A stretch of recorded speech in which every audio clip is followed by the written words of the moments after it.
A nostalgic look back at weird robots to explore the moon, circa 1962. In 1962, the wheels were in fast motion to reach the goal of landing a man on the moon by the end of the decade. Despite all those naysayers and conspiracy purveyors who tried to say we never made it, we did.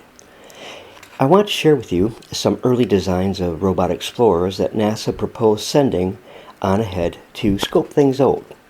The images in this video are from a 1962 article that appeared in the Popular Science magazine entitled Weird Robots to Explore the Moon and was written by Wesley S. Griswold.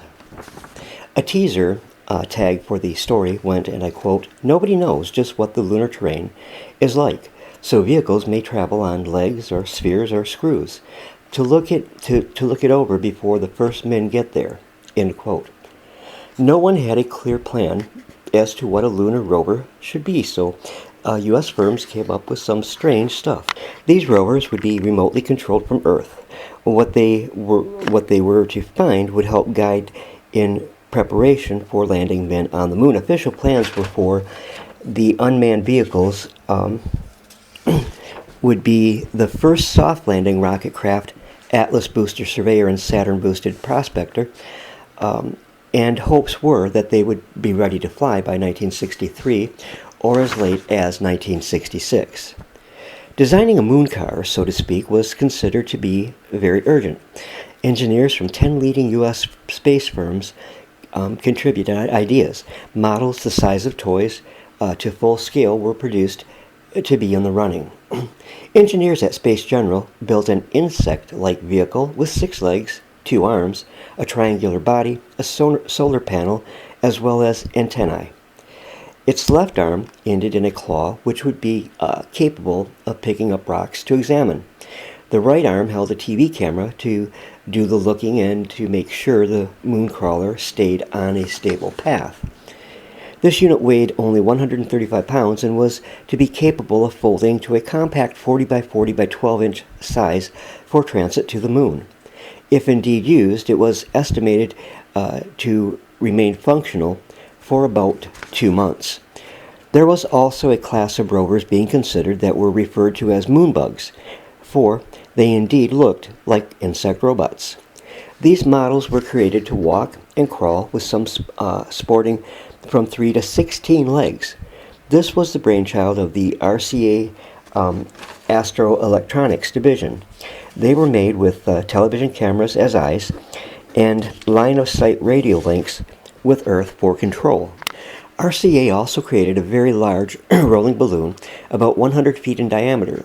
It would be in a collapsed state for delivery via rocket and was designed so that it would inflate itself upon landing. It was to be constructed of strong, pliable, light, and perhaps most important, puncture-proof. To power the unit, it would carry a very large disc composed of solar cells, sort of like an umbrella. General Motors got in on the act also. Its Defense Systems Division at Santa Barbara, California, tested a number of unique concepts. The General Motors creations were small, electric-powered units. They had 3 pairs of donut-shaped rollers in tandem to propel one model. Uniquely, an endless tread entirely encircles its bulbous body of another model. Perhaps GM's most curious design of all was a model that was to ride on a pair of screws turning in opposite directions. In order to steer it, would be capable of varying the twin screws' relative speeds. And if it got buried by a slide, it was able to borrow itself back out. And looking back, one might think designers of the moon cars overlooked something as simple as, say, well, the wheel. They were not entirely overlooked, but they needed to be taken on. They needed to take on a new form to be used on the lunar surface. For example, North American Aviation envisioned collapsible wheels made of metal and ribbon mesh that would fold like an umbrella during the rocket ride to the moon, and then they would once again unfold. NASA was to apply this design to a sort of moon truck with 4 wheels. The truck was to be 15 feet square and an estimated range of 300 to 500 miles in the 2-week-long lunar day. As incredible as it may seem from what we have already looked at, there were some even more offbeat means of locomotion considered. For example, how's about a walking moon car? It would actually take less power to walk through sand than to, say, roll through the same sand. This is just such a design that was considered by Space General's designers. Space General pointed out that lubricants go to pot, so to speak, in a vacuum.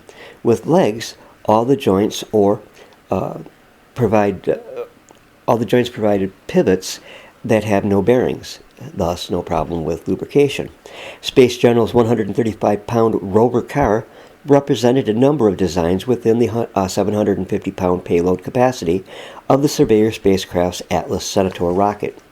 However, the Saturn rocket, which was expected to be ready by 1964, and that would increase the potential payload weight to thousands of pounds. Now, Sperry Rand was developing a globular entity, which was to weigh in at 1 ton, and this rover would haul itself by claws on two jointed arms. Light hollow rollers of spun wire would support its weight, as well as a smaller roller behind them that would balance it. The claws would serve as a second purpose besides propelling the vehicle. They were also designed to pick up samples of the moon rock.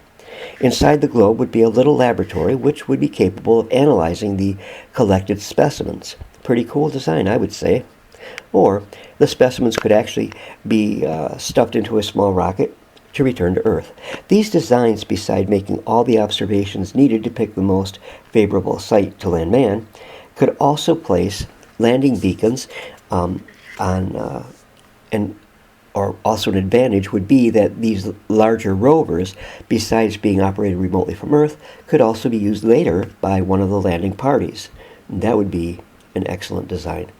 Most all of the designs would use the sun's energy, which would be stored in solar batteries. Atomic generators were also considered by using the heat of radioactive isotopes. Top speeds were estimated to be in the 3-mile-per-hour range. The six-legged, designed by Space General, would have gone an estimated speed of 5 miles an hour. The actual control of any of these prototypes would be formidable indeed. An operator here on Earth, 250,000 miles away, would be calling all of the shots, and they were to do that via a television camera on the lunar rover.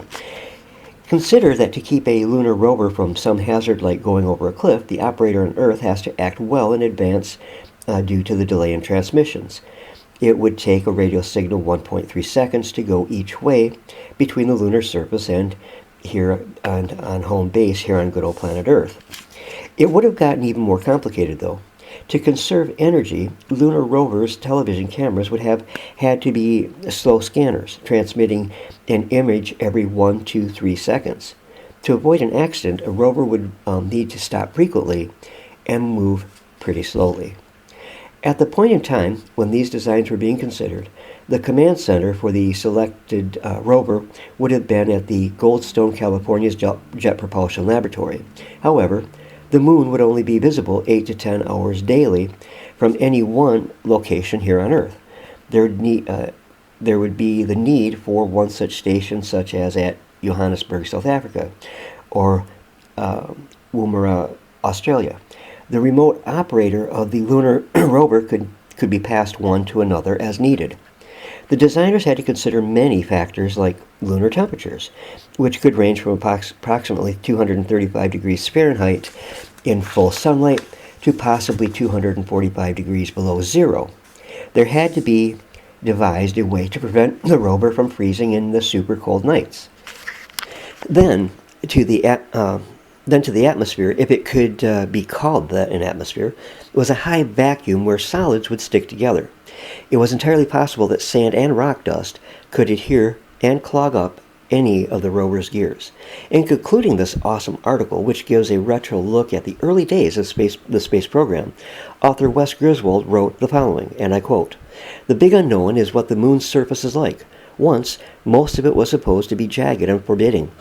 Now scientists think it's for the major part smooth, with highest obstacles 4 inches undulating, with the steepest slopes being 15 degrees, perhaps much like the Sahara Desert, sand or dust 1/4 inch to 4 inches thick.